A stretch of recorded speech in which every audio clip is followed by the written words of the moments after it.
pseudo first order মানে তোমাৰ মিছাকে কিবা এটা হ'ল নেকি এটা মিছা কথাৰ ঠেংচুটি বুলি কয় নহয় গতিকে সেকেন্ড অৰ্ডাৰৰ পৰা কেনেকৈ ফাৰ্স্ট অৰ্ডাৰ হ'ল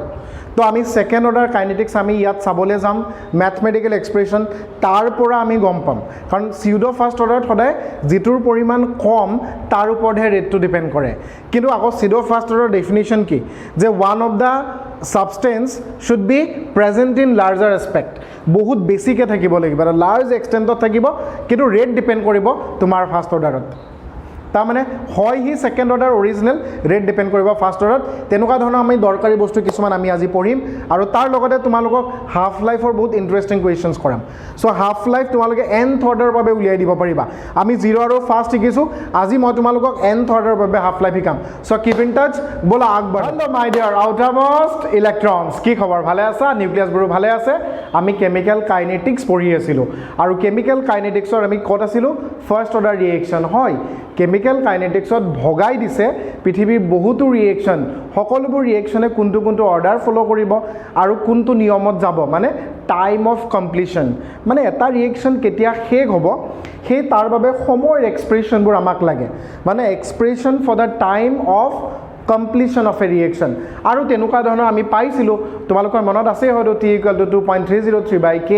log of initial concentration by final concentration তেনেকৈ আমি কৰিছিলো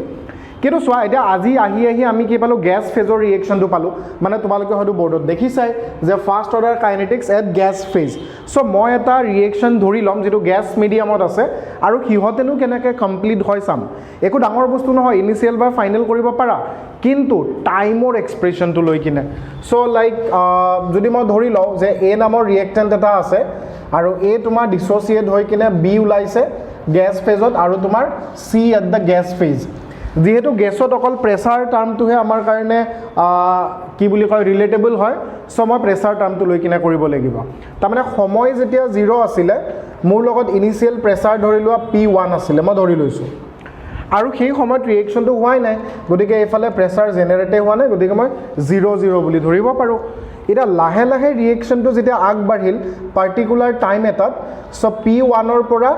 x - x এটা হৈ লৈছে যে x টো ডিসোসিয়েট হৈছে মানে ইয়াৰ পৰা প্ৰেছাৰটো ৰিলিজ হৈ কিনে এফালে জমা হ'ব ইয়াৰ আগত 1 মোল আছে সো 1 মোলৰ বাবে এটা x যদি যায় ইয়াৰ আগতো 1 মোল আছে সো ইয়াত x প্ৰেছাৰটো ডিপজিট হ'ব ইয়াতো x প্ৰেছাৰটো ডিপজিট হ'ব সো প্ৰশ্নটো তোমালোকে মন একেনে দিবা কাৰণ এনসিইআৰটিত খুব ধুনীয়া প্ৰশ্ন এটা ইয়াৰ ওপৰত আছে সাধাৰণতে ষ্টুডেন্ট এটো স্কিপ কৰে কাৰণ সকলোবোৰ কনসেন্ট্ৰেচনত তোমাৰ গ্ৰাম মিলিগ্ৰাম সেন্টিগ্ৰামতে থাকে সো প্ৰেছাৰটো আমি চাব লাগিব এতিয়া সোৱা টি সময়ত কি হল তোমাৰ অৰিজিনাল প্ৰেছাৰৰ পৰা এটা প্ৰেছাৰ ৰিলিজ হৈ প্ৰডাক্টৰ ফালে গল এটা যোৱাৰ পাছত আমি কি কৰিব পাৰো চাবা ইয়াত তোমালোকে টোটাল প্ৰেছাৰটো জড়িত কৰি ল'ব পাৰা তুমিটো ধৰি লোৱা ইনিশিয়ালি ধৰি লোৱা তুমি P1 ৰ পৰা ষ্টাৰ্ট কৰিছিলা কিন্তু ৰিএকচনৰ মাজত কি হয় গম নপোৱা আমি যাত্ৰা এটা আৰম্ভ কৰো হয়নে সিট হয়তো সিঙ্গল সিটে থাকে কিন্তু সেই ৰাস্তাত বহুতৰ লগত চিনা পৰিচয় হয় তোমাৰ যাত্ৰা যদি দীঘলীয়া হয় তেতিয়া হলে আমি কেতিয়াবা হয়তো নামু কিছুমান ষ্টেচনত দুই এজনৰ লগত চাহ কফি খাও কথা পাতো হয়নে তাৰ পাছত আমাৰ বন্ধুত্বসুলভ সম্পৰ্ক এটা গঢ় লয় গতিকে এক্সপেৰিমেন্ট আৰু অবজাৰভেচনৰ মাজত ডিফাৰেন্স আছে পি টোটাল কি হ'ব শুনা P1 - x + x + x হয়নে গুটেখিনি যোগ কৰি দিলো এটো টাৰ্ম আৰু এটো টাৰ্ম যোগ কৰি দিয়াৰ লগে লগে তোমাৰ ইয়াৰ পৰা কি ওলালে তোমালোকে গমে পাইছা এই দুটা যদি কেনসেল হয় সো এটো যদি তোমালোকে কাউন্ট কৰা কিমান হ'ব P1 + x এটো p টোটাল pt বুলিয়ে লিখি দিব পাৰা সো ইয়াৰ পৰা এটা কাম কৰা না x ৰ ভ্যালুটো উলিয়াই লোৱা x ৰ ভ্যালুটো যদি আমি উলাই লও কিমান হ'ব p total minus p1 বঢ়িয়া ভাল কথা এতিয়া ইয়াত আৰু এটা কাম আছে কামটো কৰাৰ আগতে মই ধৰি লৈছো সোৱা যেহেতু এটো তোমাৰ ফাৰ্স্ট অৰ্ডাৰ কাইনেটিক্স গতিকে আমাৰ এটা ইকুৱেচন আছিল নহয় সময় কিমান হ'ব t = 2.303 by k log of কিমান হ'ব ইনিশিয়াল বাই ফাইনাল মানে ইনিশিয়ালটো তোমাৰ কিমান আছে P1 আছে আৰু এটো তোমাৰ P1 - x ত আমি ক্যালকুলেট কৰিছো ধৰিব পাৰিছা কাৰণ যেহেতু এটো তোমাৰ t টাইমত ইয়াৰ কনসেন্ট্ৰেচন এটো আছিল এতিয়া এই P1 - x টাৰ্মটো লৈ লোৱা না সুবিধাৰ কাৰণে সোৱাচোন কি ওলাই চাও মই P1 - x x ৰ ভ্যালু তোমালোকে কি দিবা p total - p1 দিবা এটা মাইনাস এ প্লাস সো কিমান হ'ব টুৱাইস P1 - p total ঠিক আছে নে একো অসুবিধা নাই সোৱা ধুনীয়াকৈ মই কৰি দিম, তাৰপিছত আমি বুজি পাম। ইয়াত মই খালি এক্সপ্ৰেশ্যনটোহে ল'বলৈ গৈ আছোঁ, বিকজ আমাৰ এটা নিউমেৰিকেল আছে য'ত আমাক এই এক্সপ্ৰেশ্যনটো কামত দিব। তেতিয়া তোমালোকে মোক এইটো সুধিব নোৱাৰা ক'ৰ পৰা আহিল, তো আমি গমেই পাম অ' আচ্ছা এইটো ইয়াৰ পৰা আহিল। ইনিচিয়েল প্ৰেছাৰ আৰু টোটেল প্ৰেছাৰৰ ডিফাৰেঞ্চত আমি আনি দিলোঁ। চাবা কি কৰিলোঁ যে মোৰ এটা ৰিয়েকশ্যন হ'ল ধুনীয়াকৈ এৰ পৰা বি চি হ'ল। ইনিচিয়েল প্ৰেছাৰ P1এৰে ৰিয়েকশ্যনটো ষ্টাৰ্ট কৰিছা, তাৰ পৰা এটা প্ৰেছাৰ ৰিলিজ হ'ল, x amount of pressure release হয় ইয়াত আৰু ইয়াত জমা হ'ল। জমা হোৱাৰ পিছত মই টোটেল প্ৰেছাৰ উলিয়াই দিলোঁ, এই পাৰ্টটো প্লাছ এই পাৰ্টটো প্লাছ এই পাৰ্টটো কিমান হ'ব, P total equal to P1 plus x. এক্সৰ ভেলু মই উলিয়াই দিলোঁ। ওলাই দিয়াৰ পাছত টাইমৰ ফেক্টৰ আমাৰ যিটো টাইম ৰিলেটেড টাৰ্ম হয় ইকুৱেশ্যন বাবে ফাৰ্ষ্ট অৰ্ডাৰ পাতি দিলোঁ। এই P1 মাইনাছ এক্সটোক মই আকৌ ইয়াত কি কৰিলোঁ, এই এক্সৰ ভেলুটো যদি পাতি দিওঁ জেগাত টুৱাইচ P1 মাইনাছ PT পাবা, যিটো বস্তু মই ইয়াত পাতি দিলোঁ। চ' আমাৰ বাবে এই তলৰ এক্সপ্ৰেশ্যনটো দৰকাৰী। বা তোমাক হয়তো কেতিয়াবা যদি সোধেও যে ডিৰাইভ এ ষ্টেটমেণ্ট বা derive a equation for first order kinetics of a gas order, তো তেতিয়া গেছ ফেজৰ বাবে এইটো তুমি কৰি দিব লাগিব। এতিয়া মই তোমালোকক যিটো ক'বলৈ গৈছিলোঁ সেইটো হ'ল তোমাৰ যিসকলে পুৰণা কিতাপখন ইউজ কৰি আছে তেওঁলোকে চেপ্টাৰ 4 এতিয়াও বিচাৰি পাবা কেমিকেল কাইনেটিক্স, তাত 4.6 নামৰ প্ৰশ্নটো আছে। এতিয়া এই 4.6 নামৰ যিটো প্ৰশ্ন আছে সেই প্ৰশ্নটো তোমালোকে কৰা, মানে মই কৰিম মোৰ লগত, আৰু যাৰ নতুন কিতাপ আছে তাৰ 3.6। তো তাৰ আগত এইটো ভিডিঅ'টো পজ কৰি ল'বা, পজ কৰি পাতি ল'বা হা, ঠিক আছে। তো প্ৰশ্নটো ইতিমধ্যে তোমালোকৰ কিতাপত তোমালোকে পাইছে, তাত কি দিছে চোৱা, মই অকণ পঢ়ি দিছোঁ, অলপ দীঘল প্ৰশ্ন বাট বস্তুটো ইজিয়ে হয়। The following data were obtained during the first order thermal decomposition of N2O5 at the gaseous medium at constant volume. তো ৰিয়েকশ্যনটো হয়তো তোমালোকে দেখাই পাইছা যে নাইট্ৰজেন পেণ্টক্সাইড N2O5 যেতিয়া ভাঙিব N2O4 আৰু অক্সিজেন গেছ ৰিলিজ হ'ব। ভাল কথা, ভালকৈ কৈছে। দুটা ডাটা দিয়া আছে। সময় যেতিয়া 0 আছিলে তেতিয়া কৈছিলে টোটেল প্ৰেছাৰ 0.5, ইয়াৰ মিনিং আছে মই ক'ম। আৰু 2 নম্বৰ ডাটাটো সময় যেতিয়া 100 আছিলে, 100 ছেকেণ্ড আছিলে, তেতিয়া টোটেল প্ৰেছাৰ গৈ কিনে 0.512 হৈছে। আৰু তোমাক সুধিছে যে কেলকুলেট দ্য ৰেট কনষ্টেণ্ট। অলপ বুজি লোৱা চোৱা, সময় যিহেতু তোমাৰ 0 আছিলে, তুমি ডাটাটো চোৱা 0.5 ATM আছিলে টোটেল প্ৰেছাৰ। একচুৱেলি সময় 0 যিটো প্ৰেছাৰ আছিলে সেইটোৱে তোমাৰ বাবে ইনিচিয়েল প্ৰেছাৰ। তো মই ৰিয়েকশ্যনটো এনেকৈ লিখি ল'লোঁ, সময় যেতিয়া 0 আছিলে তেতিয়া এইটো ৰিয়েকশ্যনত ইনিচিয়েল প্ৰেছাৰ 0.5 ATM আছে, ক্লিয়াৰ দিয়া আছে। আৰু সেইটো সময়ত তোমাৰ ইয়াত 0 এটমস্ফিয়াৰ আৰু 0 এটমস্ফিয়াৰ ডেভেলপ হৈছে, তাৰমানে ইয়াত প্ৰেছাৰ নাই। লাহে লাহে ৰিয়েকশ্যনটো ষ্টাৰ্ট হৈছে। আৰু মইতো তোমাক কৈছিলোঁ যে আগত 1 মল আছিলে, ইয়াত এবাৰ 2 মল থকাৰ বাবে 0.5ৰ পৰা 2x গৈছে, মানে ডিছ'চিয়েট তেনেকৈ হয়, মল হিচাপত হ'ব। আৰু 2টা মলৰ বাবে যদি 2x ৰিলিজ হৈছে, চ' ইয়াত 2টা মলৰ বাবে 2x প্ৰেছাৰ জমা হ'ব, ইয়াতো তোমাৰ x প্ৰেছাৰ জমা হ'ব। ঠিক তেনেকৈ আগৰটোত আমি কি কৰিছিলোঁ যে এই বস্তুখিনি যোগ কৰি দিলে আমি টোটেল প্ৰেছাৰ পাম। চ' টোটেল প্ৰেছাৰ কিমান হ'ব, 0.5 minus 2x plus 2x plus x, গোটেই ধুনীয়াকৈ হ'ল। হোৱাৰ পিছত চোৱা টোটেল প্ৰেছাৰ ইকুৱেল টু কিমান হ'ব, 0.5, এইটো কেঞ্চেল গ'ল, প্লাছ এক্সটো জমা হ'ল। একদম আগৰবাৰৰ নিচিনা। তোমালোকৰ কেলকুলেশ্যনৰ সুবিধা ইজি হয় বাবে মই পটাপট কৰি থৈ দিছোঁ বস্তুখিনি। ইয়াৰ পৰা এক্সটো উলিয়াই ল'লা, PT মাইনাছ 0.5 পালোঁ, PT মানে টোটেল প্ৰেছাৰ। পূৰা বস্তুটো আগৰ আমি যিটো এক্সপ্ৰেশ্যন আছিলে তেনেকৈ আমি ডিৰাইভেশ্যনটো কৰি কৰি গৈ আছোঁ। তাৰপিছত একচুৱেলি তোমাৰ এই যিটো টাইমৰ প্ৰেছাৰ 0.5 মাইনাছ 2x, এইটো কাৰ প্ৰেছাৰ, N2O5ৰ partial pressure. So' partial pressure of N2O5 equal to 0.5 minus 2x, চোৱা 0.5 মাইনাছ 2x। আৰু এক্সৰ ভেলুটো আমি যে উলিয়াই লৈছিলোঁ সেই এক্সৰ ভেলুটো মই ইয়াত পাতি দিছোঁ চোৱা, PT মাইনাছ 0.5। দুটা যদি মাল্টিপ্লাই কৰা এইটো তোমাৰ 1 হ'ব, 2 × 0.5, 1ৰ লগত যদি 0.5 প্লাছ কৰা 1.5 হ'ব, মাইনাছ টুৱাইচ PT হ'ব। আৰু ইকুৱেল টু 0.476 কেনেকৈ আহিল ৰ'বা, এইখিনিত এটা কথা আছিল নহয়, সময় যেতিয়া 100 ছেকেণ্ড আছিলে টোটেল প্ৰেছাৰ 0.512 আছিলে চোৱা। চ' PTত যদি মই 0.512ৰ ভেলুটো ইয়াত পাতি দিওঁ তেতিয়া 0.476 পাবা। তাৰ মানে মই এতিয়ালৈকে কৰিলোঁ কি, বহুত স্পীডত যোৱা যেন লাগি আছে মোৰ নিজৰে, তুমি অলপ কথাটো চোৱা। সময় 0 আছিলে, 0.5 ATM আছিলে। সময় যেতিয়া 100 হৈছিলে তোমাক কৈছে যে 0.512 ATM আছিলে তো আমাক ৰেট কনষ্টেন্ট সুধিছে ভাল কথা তাৰমানে তোমাৰ যাত্ৰা 0 ৰ পৰা 100 সেকেন্ডলৈকে হৈছে আৰু তাৰ মাজতে তুমি সময়টো উলিয়াব লাগিব তো কেনেকৈ কৰিলো 0.5 ৰ পৰা কেনেকৈ ৰিলিজ হ'ল তোমালোকে গম পালা টোটেল প্ৰেছাৰ গুটেকেটা আমি যোগ কৰি দিলো হেতু তোমালোকে গম পালা টোটেল প্ৰেছাৰৰ পৰা x টো মই এক্সট্ৰাকে উলিয়াই ললো উলোৱাৰ কাৰণটো তোমালোকে গম পালা কাৰণ এই যেটো প্ৰেছাৰ এটো তো আমাৰ ইকুৱেচনত লাগিব তো হেকেনে সেপাৰেট কে মই লিখিলো 2x x ৰ ভ্যালু পাতিলো আৰু টোটেল টাইমটো যেতিয়া 0.512 হ'ব তেতিয়া আমি 0.476 পালো ইতিয়ালৈকে বস্তুটো সিম্পল হৈ গৈ আছে এতিয়া সোয়া তোমাক ৰেট কনস্ট্যান্ট দিছে তোমালোকে আৰু জানা ৰেট কনস্ট্যান্ট কেনেকৈ ওলাবা যেটো ফাৰ্স্ট অৰ্ডাৰ হয় আমাৰ মনত আছে 2.303 বাই কিমান আছিল t log of সাবা ইয়াত কিমান আছিল আমাৰ ইনিশিয়াল একদম ইনিশিয়ালটো পাতি দিছো মই 0.5 বাই 0.5 - 2x এই ভ্যালুটো পাতি দিছো সোয়া একো অসুবিধা নাই এটা টাইমৰ ভ্যালু আমাৰ 100 সেকেন্ড বুলি দিছিলে যেটা এটো 100 পাতিবা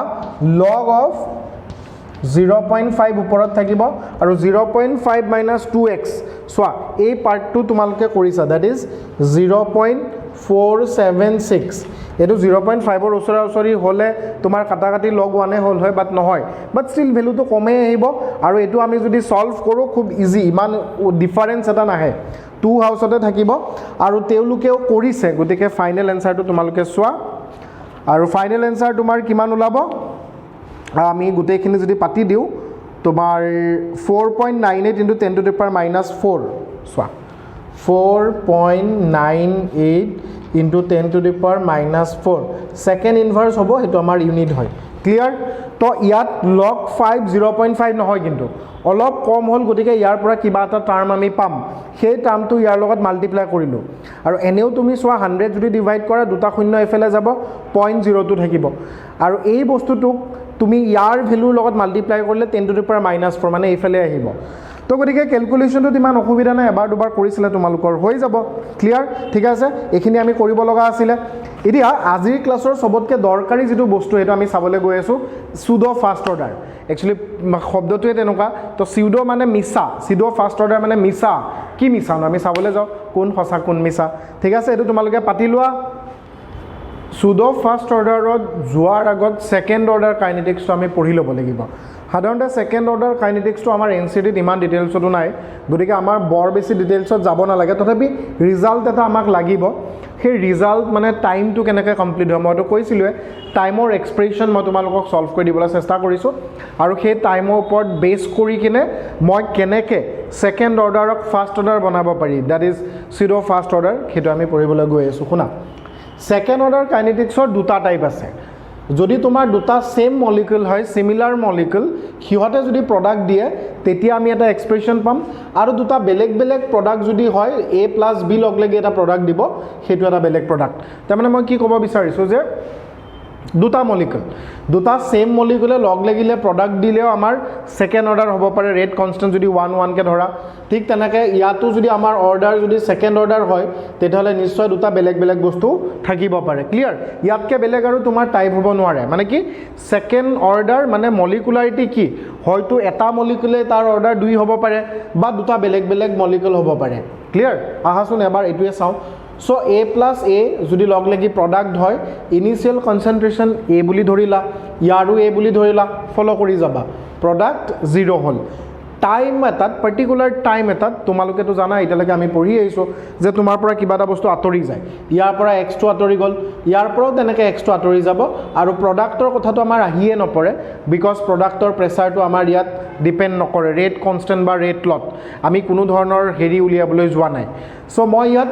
নেগলেক্ট কৰি ৰাখ 00 ৰাখিছো বা এটো তুমি একো নিলিখিবও পাৰা ডাজন্ট ম্যাটাৰ কি জমা হ'ব মই নাজানো হেতু প্ৰয়োজনো নাই কাৰণ কিমান টাইমত বা টাইমটো যেহেতু মই দিয়া নাই এটা সোয়া ৰেট কনস্ট্যান্ট আমাৰ কি যেটো rate of change of concentration dx/dt = k * a - x whole square যেটো সেকেন্ড অৰ্ডাৰ বুলি দিছো তাৰ মানে ইয়াৰ যেটো a স্কয়াৰৰ কনসেন্ট্ৰেশন মই a - x স্কয়াৰ লিখি দিছো পাৰো কাৰণ তোমালোকেও জানা মই যেহেতু ডিফাৰেন্সিয়েট কৰিম গতিকে a মাইনাস x পাৰ্টিকুলাৰ এটা টাইমত তুমি কিমান গলা তোমাৰ যে x এটা চেঞ্জ হল ইনস্ট্যান্টেনিয়াস ভ্যালু এটা সেই ভ্যালুটো মই চাবলৈ গৈছো সো ইন্টিগ্রেট কৰিলা 0 to x dx by a minus x whole square k into dt so integration 0 পৰা t লৈকে কৰিলো কি কৰিলো মই a minus x whole square টো উলাই লৈ গলো মানে এটো ফর্মুলা যে ইন্টিগ্রেশন অফ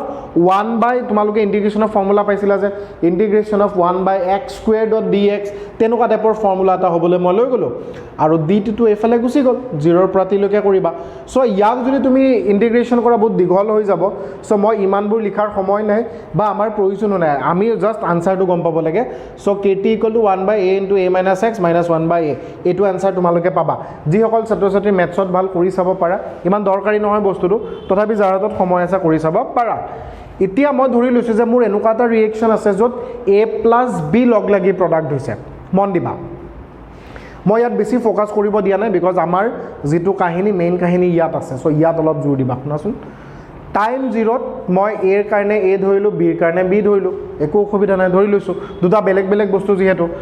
টাইম এটাত a ৰ পৰা x ৰিলিজ হল আৰু b ৰ পৰাও x ৰিলিজ হল একো অসুবিধা নাই সো a r কি হ'ব যে তোমাৰ dx by dt hall so dx by dt তোমাৰ যেটো চেঞ্জ হ'ব k into a minus x into b minus x clear তো ইন্টিগ্রেশন যদি কৰা 0 ৰ পৰা x লৈ তুমি কৰিবা 0 ৰ পৰা x লৈ কৰিলে কিমান হ'ব dx by a minus x আৰু b minus x তলত মই লৈ আনিলো আৰু dt টো এফালে লৈ গলো ঠিক আছে k টো বাহিৰত গুছি যাব ইন্টিগ্ৰেশন অফ dt by t হ'ব সো এতিয়া মই ইয়াৰ পৰা যদি k এক্সপ্ৰেশন উলাও ইয়াক আকৌ কেনেকুৱা ফৰ্মুলা আনিলো জানা ইন্টিগ্ৰেশন অফ 1 by কি লিখিব পাৰা u dot v dot du dv যেনেকুৱা ধৰিব পাৰা বা 1 by a into b into dx so এই ফর্মুলাটো যদি আমি যাও তেটা ইন্টিগ্ৰেশনৰ প্ৰডাক্ট কি পাম k = 2.303 by t into a minus b log of b into a minus x by a into b minus x এটো ডিৰাইভ কৰাৰ পিছত মই পাইছো provided a greater than b আকৌ মন দিবা ইয়াক ইন্টিগ্রেশন কৰোতে এটো তেতিয়াহে পাবা a minus b কাৰণ a greater than b হ'বই লাগিব তেতিয়াহে তুমি পজিটিভ ভ্যালু এটা পাবা যদি মই ইয়াত ধৰি লও যে b টো 8 কে ডাঙৰ তেতিয়া তোমাৰ ৰেট কনস্ট্যান্টৰ ভ্যালু এটো হ'ব 2.303 by t into b minus a log of a into b minus x by b into a minus x b greater than a so এই দুটা সুন্দৰ ৰিজাল্ট আমাক লাগিব ইয়াক লৈ আমি সিধা ফাৰ্স্ট অৰ্ডাৰ বুজিবলৈ যাম ক্লিয়াৰ সো তোমালোকে একো টেনশন ল'ব না লাগে বিকজ ইয়াৰ ম্যাথমেটিক্যাল ডেৰিভেশন নাহে NCERT তোমাৰ অকল ফাৰ্স্ট ইয়াৰৰ ওপৰত বেছি ফোকাস কৰিব লাগিব মানে সৰি ফাৰ্স্ট অৰ্ডাৰ আৰু তাৰ ওপৰত আমি বহুত অংক কৰিছো ৰাইট গতিকে এটো ইমান জোৰকে চাব না লাগে জাস্ট বস্তুটো হয় এনেকুৱা চাবা ইয়াক লৈ আমি আগবাঢ়িম এখিনি নোট কৰি লোৱাচোন so pseudo first order reaction তো হয় কি एक्चुअली তুমি সোয়া যেতিয়া আমাৰ এটাতকে বেছি ৰিঅ্যাকটেন্ট থাকিব হা দুটা ৰিঅ্যাকটেন্ট থাকিব কিন্তু তাৰ এটা এক্সেস হ'ব মই ডেফিনিশনটো কৈ দিছো লিখি লবা যে when one of the reactant is present excess in amount compared to the another the reaction will behave as a pseudo first order kinetics and it is a bimolecular reaction but order is 1 দুটা molecule থাকিবই লাগিব কিন্তু order 1 হ'ব and the rate is always depends on the lesser concentrated substance ইয়াৰ মিনিংও মই বুজাই কৈছো শুনা মানে এক্সাম্পলটো আমি সামে মোৰ কথাটো হল যে NCERT আছে কিন্তু অলপ তাতকে বেছি পঢ়িলে আমাৰ একোটো ক্ষতি নহয় সো ম্যাথমেটিক্যালি মই দেখাব বিচাৰিছো যে সেকেন্ড অৰ্ডাৰ ৰিঅ্যাকশন এটা ফাৰ্স্ট অৰ্ডাৰ কেনেকে হয় আৰু pseudo ফাৰ্স্ট অৰ্ডাৰ থিওৰিটিক্যাল বস্তুখিনিও আমি পঢ়ি যাম কাৰণ পৰীক্ষাত আহে যে pseudo ফার্স্ট অর্ডার এটা এক্সাম্পল দিয়া এটা কি মই তোমালোকক দুটা শিকাম কিন্তু ইয়াত মন দিবা pseudo ফার্স্ট অর্ডার ৰিঅ্যাকশন মানে মিছা এটা ৰিঅ্যাকশন যত কি হ'ব লাগিছিল সেকেন্ড অর্ডার কিন্তু হৈ যায় হি ফার্স্ট অর্ডার কেনেকে হয় সোয়া সো a + b লগ লাগি প্ৰডাক্ট হৈছে আৰু দুটা বেলেগ বেলেগ মলিকুল যেহেতু মই a আৰু b বুলি ধৰি লৈছো t পাৰ্টিকুলাৰ টাইমত a ৰ পৰা x2 ৰিলিজ হল আৰু b ৰ পৰা x2 ৰিলিজ হল প্ৰডাক্টত কি হৈছে আমি চাবলে যোৱা নাই এতিয়া যেহেতু এটো সেকেন্ড অৰ্ডাৰ বুলি ধৰি লৈছো মই প্ৰথম অৱস্থাত সো সেকেন্ড অৰ্ডাৰ হলে ৰেট কনস্ট্যান্ট কিমান হ'ব 2.303 by t into a minus b log of b into a minus x divided by a into b minus x আৰু এটো তেতিয়াহে পসিবল হ'ব যেতিয়া a greater than b মানে অলপ আগত আমি যেটো পালো তুমি ধৰি ল'ব পাৰা যে এ ভেলুটো যদি মোৰ বিতকৈ ডাঙৰ তেতিয়াহে এইটো ইকুৱেশ্যন হ'ব আৰু যদি বিটো ডাঙৰ হ'ল হয় তেতিয়াহ'লে এৰ জেগাত বি আহিব মানে কথাটো মনত ৰাখিবলৈ বহুত ইজি যিটো ডাঙৰ সেইটো আগত লিখিবা a মাইনাছ বি যিটো ডাঙৰ চোৱা যিটো ডাঙৰ সেইটো তুমি আগত লিখিবা নহ'লে কি হ'ব মাইনাছ এটা আহি যাব নহয় চ' সেইটো কেছ এতিয়া যদি তোমালোকৰ মন যায় নহয় ছাৰ মই বি ধৰিব পাৰা তেতিয়া এই বিটো আগত আহিব বি মাইনাছ এ হ'ব আৰু তেতিয়া তুমি এইটো চেঞ্জ কৰি দিবা এইটো এ হ'ব এইটো বি হ'ব অল্টাৰ কৰি দিলেই হ'ল মানে বেছি কমপ্লেক্স নকৰোঁ শুনা যদি যিহেতু তুমিতো গমেই পাইছা তোমাৰ দুটা ৰিয়েক্টেণ্ট আছে দুটা ৰিয়েক্টেণ্টৰ ভিতৰত এটাৰ পৰিমাণ যেতিয়া বেছি হ'ব তেতিয়া ৰিয়েকশ্যন এইটো হ'ব কাৰ পৰিমাণ বেছি এ বেছি বুলি মই ধৰি লৈছোঁ যদি তুমি ধৰি লোৱা নহয় ছাৰ বিটো মই ডাঙৰকৈ ধৰিব পাৰা বিটো যদি ডাঙৰ হয় তেতিয়া যিমান এ আছে চব বি হ'ব আৰু এইবোৰ তোমাৰ কি হৈ যাব বি হ'ব বিবোৰ এ হ'ব মানে অল্টাৰ কৰি দিবা ঠিক আছে আগৰ ইকুৱেশ্যনটো দেখাই পাইছে চাগে অল্টাৰেশ্যন কৰি দিলে হৈ গ'ল এতিয়া আহা মই এটা বস্তু চাওঁ যিহেতু এইটো তোমাৰ বিতকৈ বহুত ডাঙৰ মই বহুত ডাঙৰ বুলি ধৰি লৈছোঁ চ' এইটো কিমান হ'ব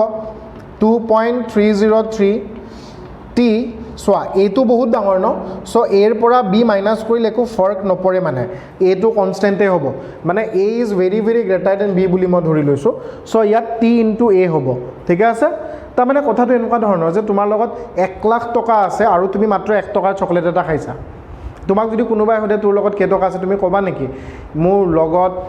99,999 টকা আছে ক'বা নেকি এনেকুৱা নহয় তুমি তো ক'বা 1 লাখে আছে ন তো মানে বহুত নেগলিজিবল হয় কথাবোৰ তেনেকুৱা ধৰণৰ যে তোমাৰ ঘৰৰ 1000 লিটাৰ টেংকি এটা আছে এচামুচ চেনি দি দিলা গোটেই পানী তোমাৰ কি মিঠা হৈ যাব নেকি মানুহে গমেই নাপাব যে তুমি চেনি দিছা তেনেকুৱা ধৰণৰ কথা বস্তু নেগলেক্ট কৰিলোঁ লগ অফ কি হ'ব চোৱা যিহেতু a is very very greater than b ডাঙৰ চ' এৰ পৰা এক্স এটা মাইনাছ কৰিলে একো ফৰক নপৰে চ' এ মাইনাছ এক্স বোলা যিটো বস্তু সেইটোক তুমি এ বুলিও ধৰিব পাৰা একো অসুবিধা নাই তো এই পাৰ্টটো যদি এ হয় এইটো পাৰ্ট যদি এ হয় এ কেঞ্চেল যাব কেঞ্চেল গ'লে কি থাকিব B by b minus x কি কোৱা ঠিকে আছে বুজাত একো অসুবিধা হোৱা নাই এতিয়া মই এটা কথা কৈ আছোঁ শুনা এতিয়ালৈকে চব ঠিকে হৈ আছে চাবা দে এইটো ছেকেণ্ড অৰ্ডাৰৰ কিন্তু এতিয়া মই এই এটো যদি ইয়ালৈকে লৈ যাওঁ কে ইনটু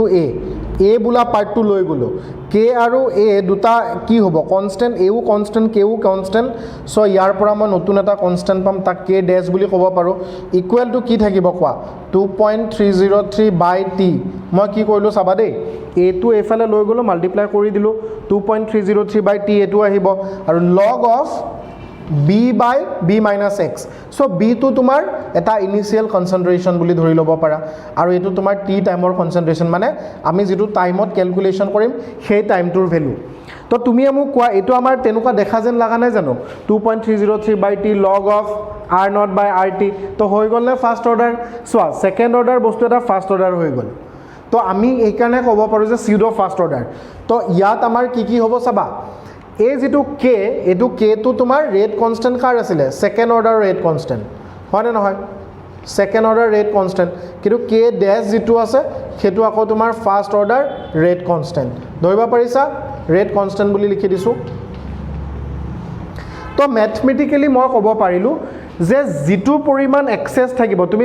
এটা খুব ধুনীয়া বস্তু এটা মন দিবা ইয়াত দুটা বস্তু ক্লিয়াৰ হ'ব যিসকল ছাত্ৰ ছাত্ৰীয়ে বহুত ডিটেইলছত পঢ়ে NCERT-খন তোমালোকৰ মনত সদায় এটা কনফিউজন থাকিব ছাৰ ডিপেণ্ড বেলেগৰ ওপৰত কৰি আছে ইয়াত মই এইটো এক্সেছ বুলি যদি লওঁ চাবা হা এক্সেছ বুলি লৈছোঁ হা এক্সেছ বুলি লৈছোঁ এ ইজ এক্সেছ এইটো বি আছে বিটো ৰ'বা নোহোৱাকৈ নিদিবা বেয়া পাব নহয় কিন্তু আমাৰ এইটো কি হৈ আছে এক্সেছ আছে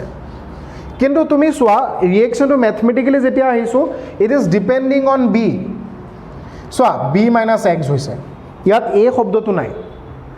তাৰ মানে যাৰ পৰিমাণ বেছি তাৰ ওপৰত কিন্তু ৰেটটো ডিপেণ্ড নকৰে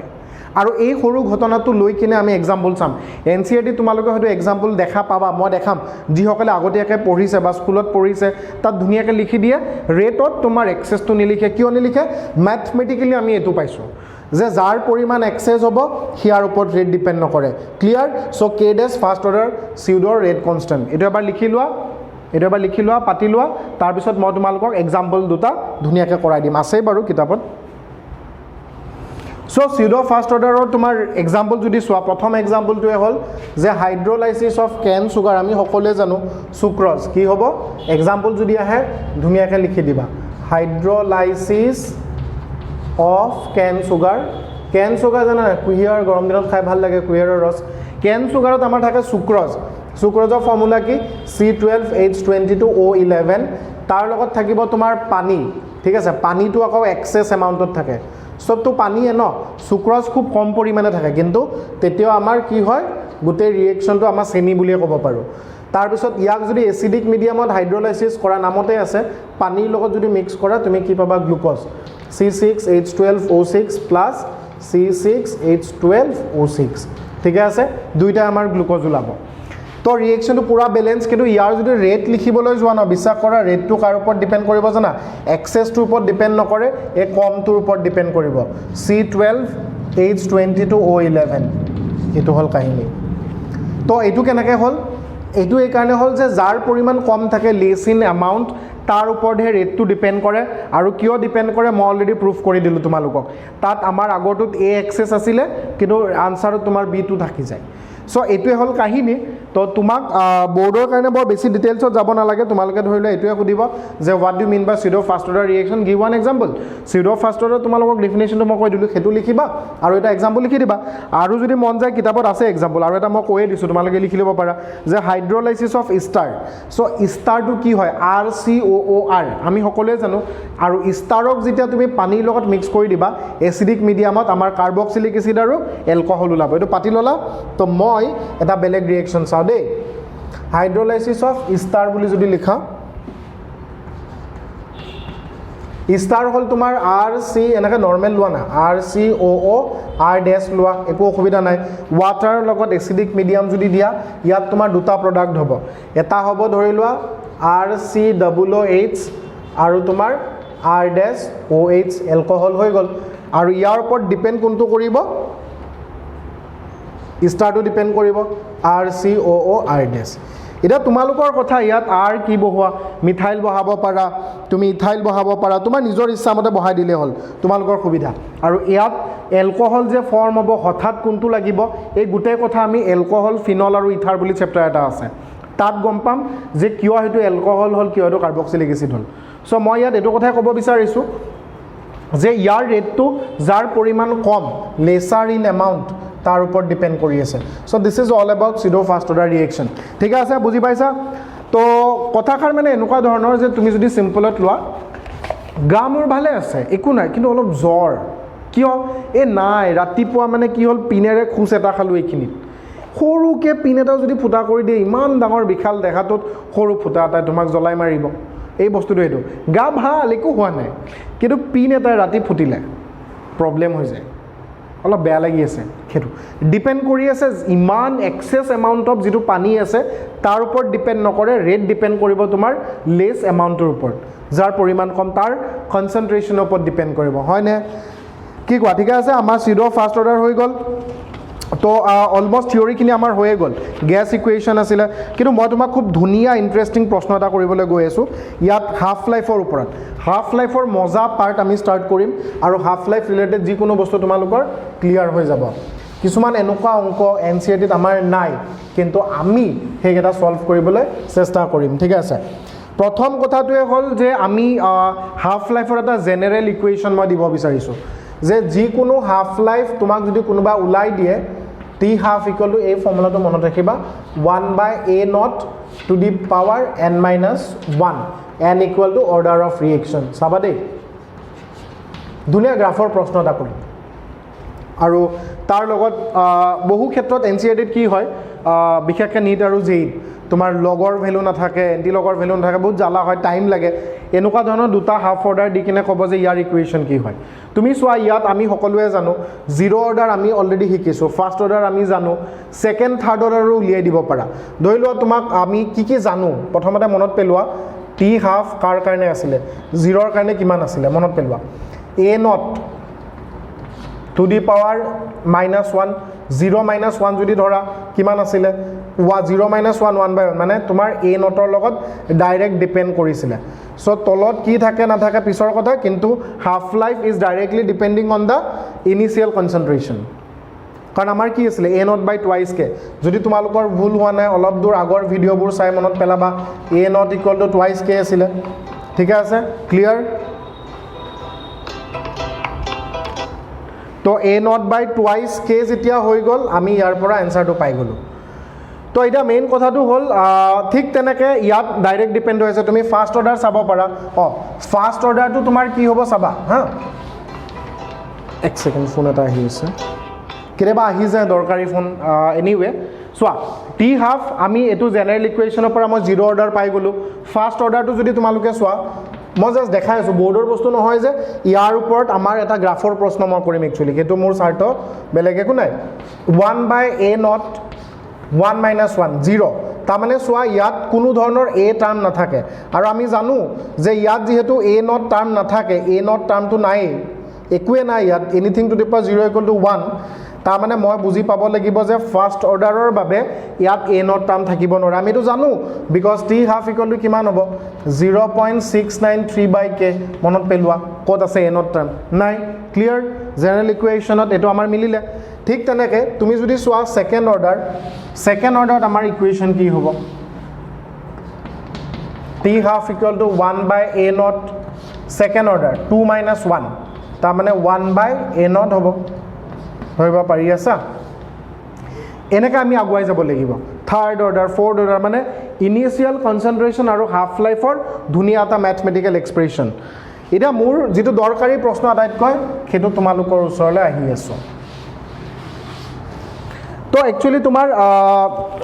মেথছৰ অংকটো কৰাৰ আগতে মই গ্ৰাফত যাব বিচাৰিছোঁ গ্ৰাফ এখন খুব ধুনীয়াকৈ আছিলে তোমাক ন পৰীক্ষাত এনেকৈ জাষ্ট দি থৈ দিছে এইটো নিটৰ প্ৰশ্ন হা গোটেই দিন তোমালোকে গোটেই বছৰ কাইনেটিক্স পঢ়িলা কিন্তু নিটৰ মানুহে কি প্ৰশ্ন দিলে চোৱাচোন এবাৰ তোমাক এইটো দিছে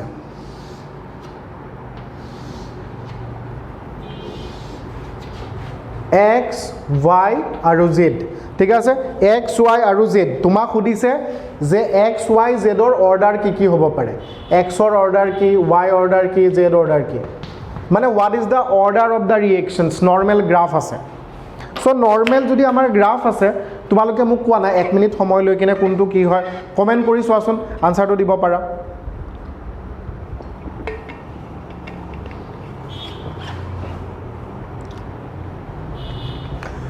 I think জুনে জুনে পাৰিছে আনসাৰটো দিব পাৰিবা তো মোক জনাবা x y z যদি চোৱা এটা বস্তু মোৰ চিনাকি মনত পেলোৱা আমাৰ বৰ বেছি দূৰত নাই তোমালোকে এটা আইডিয়া ল'বা যে গোটেই কথাবোৰ আমাৰ 0 ফাৰ্স্ট সেকেন্ড থাৰ্ড ইমানতে থাকিব তো দুটাটো 0 আৰু ফাৰ্স্ট অৰ্ডাৰ থাকিব কাৰণ সেই দুটা আমাৰ সিলেবাসত আছে অলপ আগতে এক্সপ্ৰেছন পাইছিলো t হাফ 0 অৰ্ডাৰৰ কাৰণে কিমান আছিলে ডাইৰেক্ট আছিলে a not by twice k এটো তোমালোকৰ ফাৰ্স্ট অৰ্ডাৰ কাৰণ 0 অৰ্ডাৰৰ বাবে আছিলে এটা আমাৰ মনত আছিলে তোমালোকৰ আৰু এটা বস্তু মনত আছিলে 0.693 বাই k এটো আমাৰ ফাৰ্স্ট অৰ্ডাৰৰ বাবে আছিলে ঠিক আছে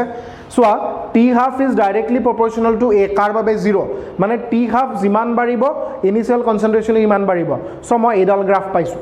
সোয়া ই বাঢ়ি বাঢ়ি গৈ আছে তাৰ মানে x ৰ অৰ্ডাৰ কিমান হ'ব দিস ইজ 0 অৰ্ডাৰ ৰিঅ্যাকশন কি কোৱা ঠিক আছে বুজি পাই আছা t half = 0.693 বাই k এটো ফাৰ্স্ট অৰ্ডাৰৰ বাবে ইয়াত কোনো ধৰণৰ a নাই তাৰ মানে ইনিশিয়াল যেটো তোমাৰ স্পিডত গৈ আছে হেতু স্পিডৰ ৰিঅ্যাকশন যাব এটা মহাবাহু ব্ৰহ্মপুত্ৰ তোমালোকৰ নহয় বহু হাজাৰ কোটি বছৰ আগৰ পৰা বয়ে আছে ই জানো ৰৈছে ইমান বানপানী আহে তুমি যদি কোনোবা দিনা কোৱা ৰৈ যোৱা নাই ৰোৱা ন তো নিজৰ মৰ্জিত যাব মানে তুমি তাক চেঞ্জ কৰিব নোৱাৰা তাৰ মানে ইনিশিয়ালি মই যেটো ৰেটত দেখা পাইছো ধুনিয়াকে গৈ আছে হেতু ৰেটত চেঞ্জ কৰা নাই তাৰ মানে this is your first order kinetics তুমি চেঞ্জ কৰিব নোৱাৰিবা ঠিক তেনেকৈ তোমাৰ সোৱা জেডৰ ডিৰেকশনটো সোৱা এতিয়া জেডটো কি হ'ব তাত অলপ কনফিউজ হৈ আছে কনফিউজ হ'ব নালাগে যি সকল কনফিউজ হৈ আছে তোমালোকৰ এনসাৰ এটাই আমি পঢ়িছিলো ন 1 বাই a নট কি আছিল 2 মাইনাস 1 মানে একেই থাকিব 1 বাই a নট মানে ইনভাৰ্সলি ৰিলেটেড হ'ব মানে t হাফ যিমান বাঢ়িব ইনিশিয়াল কনসেন্ট্ৰেচন কিমান কমিব সো জেডৰ ভ্যালু হ'ব তোমাৰ কিমান হ'ব আমাৰ সেকেন্ড অৰ্ডাৰ ক্লিয়াৰ সো এখন গ্ৰাফ আছিল খুব দৰকাৰী এটো প্ৰশ্ন বহুত দৰকাৰী নিটৰ বাবে হক যেই কাৰণে হক গ্ৰাফটো চাই লবা ইতিয়া মোৰ আৰু এটা মজা প্ৰশ্ন আছে হেতু আৰু বহুত ইম্পৰ্টেন্ট হ'ব ঠিক আছে নাই এটো পাতি লবা তোমালোকে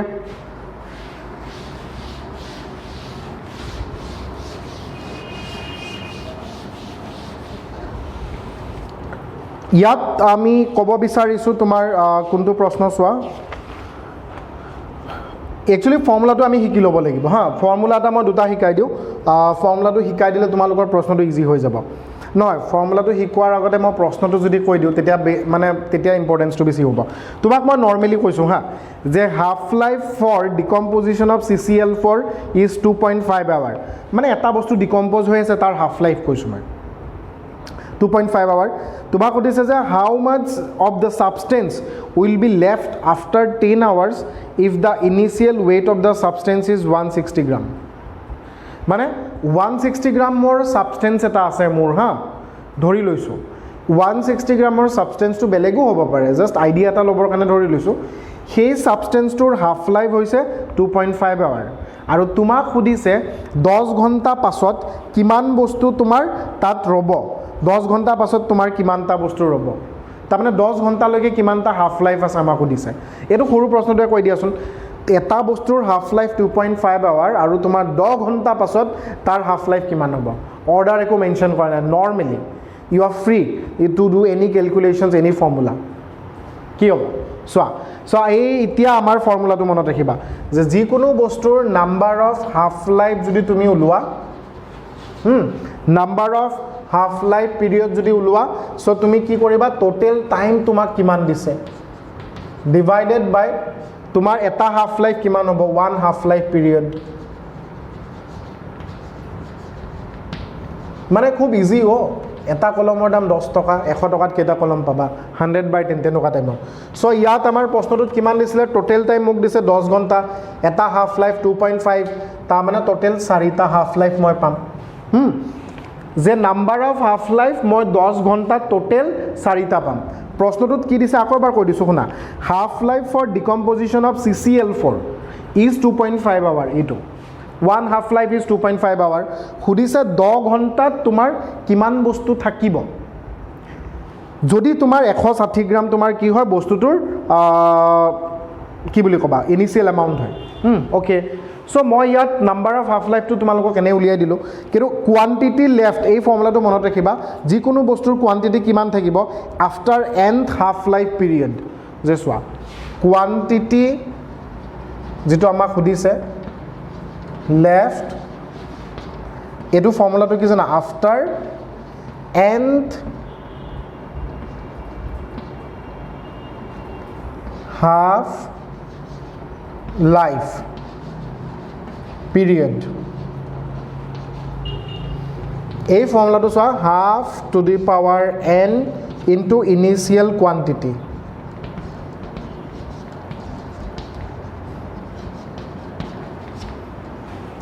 তো এই ফৰ্মুলাটো আমাৰ NCERTত নাই এইবোৰ কিছুমান শৰ্টকাট ট্ৰিক আছে যিবোৰৰ পৰা তুমি আইডিয়া লৈ ল'ব পাৰা যিসকল ছাত্ৰ ছাত্ৰীয়ে JEE এডভান্সৰ কাৰণে প্ৰিপাৰেশ্যন কৰে JEE মেইনছৰ কাৰণে প্ৰিপাৰেশ্যন কৰে অলপমান বেলেগকৈ কৰিব লাগিব সেই অলপমান বেলেগত তুমি অলপ ডিটেইলছত যাবই লাগিব ভাল ভাল কিতাপ পঢ়িব লাগিব ভাল কিতাপৰ পৰা দৰকাৰী ফৰ্মুলা উলিয়াই আনিব লাগিব হাফ লাইফ অকল এটা সৰু ফৰ্মুলাৰ নহয় বহুতখিনি বস্তু তুমি কাভাৰ কৰিব পাৰা এই প্ৰশ্নটোতে যদি 160 গ্ৰামৰ বস্তু এটা যদি থাকে তুমিতো উলিয়াব নোৱাৰিবা কিন্তু আমি এতিয়া উলিয়াব পাৰিম হাফ অফ কিমান হ'ব টু দি পাৱাৰ আমাৰ কিমান আছিলে 4 এই এনৰ ভেলুটো আমি উলিয়াই দিলোঁ ইনটু 160 গ্ৰাম আৰু এইটো যদি সলভ কৰা তোমাৰ কিমান বাকী ৰ'ব 10 গ্ৰাম ক্লিয়াৰ ঠিকে আছে প্ৰশ্নটোক প্ৰশ্ন হিচাপে নল'বা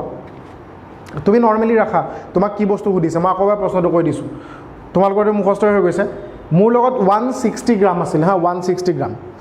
160 গ্ৰাম মোৰ বস্তু এটা আছিলে আৰু কৈছোঁ সেই বস্তুটোৰ হাফ লাইফ 2.5 আৱাৰ তেতিয়াহ'লে 10 ঘণ্টা পাছত মোৰ লগত কিমান বাকী থাকিব মানে কথাটো এনেকুৱা ধৰণৰ যে দেউতাই মোক পকেট মানি দিছে 160 টকা হ'লে আৰু মোৰ হিচাপটো এনেকুৱা যে একদম মানে তাৰ হাফ লাইফ ইনিচিয়েল কনচেন্ট্ৰেশ্যন যিটো থাকিব বোলে সেই 160 টকাৰ আধা মই শেষ কৰি দিলোঁ তোমাৰ 2.5 ঘণ্টাত 10 ঘণ্টা পাছত মোৰ কিমান পইচা থাকিব ইয়াত অংকটো এনেকুৱা আছে ছাৰ 2.5 আৱাৰতে যদি হৈ গ'ল বাকী 2.5 আৱাৰত আপোনাৰ 80 টকা খৰচ হ'ব লাগিছে নহয় তোমালোকে নিজে মনত পেলোৱা যিসকল ছাত্ৰ ছাত্ৰী আজি হোষ্টেলত আছা বা ঘৰত নাই হোষ্টেলত থাকি পঢ়িছা বা পিজিত থাকি পঢ়িছা মা দেউতাই মৰমত মাহটোৰ ষ্টাৰ্টিঙত কিবা এটা পইচা দিয়ে পকেট মানি হিচাপত যে তুমি এইটো ৰাখা তুমি চাবা ইনিচিয়েলি পকেটত পইচা বেছি থাকিব ন পুৰা খৰচ কৰিবলৈ মন যাব কিন্তু যেতিয়া পকেটত হাত ফুৰাব এই পইচাটো কমি গ'ল 2000 টকা দিছিলে গৈ 1000 হ'ল এতিয়া তুমি এইটো চিপজ হৈ যাবা এতিয়া পইচাটো কমকৈ গৈ থাকে সো সেইটো এটা নৰ্মেল ট্ৰেন্ড হয় বা আমাৰ কি বুলি ক'বা তোমাৰ সায়েন্স এটা থাকে বিপদৰ বাবে anyway so I think this is clear আৰু মোৰ ইমানখিনি আজি পঢ়াব আছিল গতিকে বাকিখিনি আমি পিছত পঢ়াম টেম্পাৰেচাৰ ডিপেন্ডেন্সি হয়তো আৰু দুটা ভিডিঅ'ত কেমিকেল কাইনেটিক্স শেষ হৈ যাব গতিকে এই ভিডিঅ'টোত মই তোমালোকক কি পঢ়ালো মনত পেলাই দিলোঁ হাফ লাইফ অলপ চালোঁ আৰু মেইনলি চালোঁ second order pseudo first order gas ইকুৱেশ্যনত তোমাৰ কেনেকুৱা হ'ব পাৰে চ' কিবা অসুবিধা থাকিলে জনাবা until then take care bye বাই